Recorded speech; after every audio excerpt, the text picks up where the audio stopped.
এই ভিডিওটি দেখার পরে হয়তো আপনিও বিড়াল পালা ছেড়ে দিতে বাধ্য হবেন, নইলে নিজের সোগা নিজে কাছি দিয়ে ফারেন। এটা কুষ্টিয়ায় ঘটে যাওয়া একটি বাস্তব ঘটনা, যেই ভিডিওটি এখন পুরো সোশ্যাল মিডিয়ায় ভাইরাল। আগে ভিডিওতে বাচ্চার বিড়ালের মতন আচরণটি দেখুন, তারপর বলতেছি।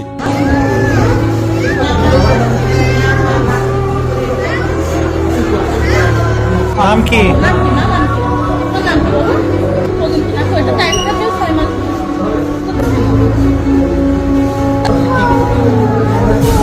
বিড়ালটি ছিল তাদের পোষা পোষা বিড়াল।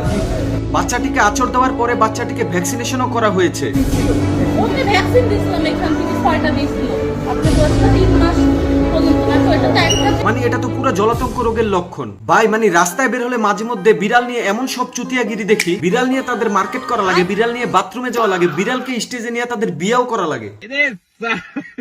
জামাইয়ের একটা গালি দিয়েন, তার গায়ে লাগবো না, কিন্তু বিড়ালকে একটা গালি দিয়েন, আপনি শেষ। আর বিড়াল যদি একটু রাস্তায় বের হইতে পারে, ও মাই গড, আমার বিড়াল কই। ये सब क्या देखना पड़ रहा है? अच्छा है मैं अंधा हूँ।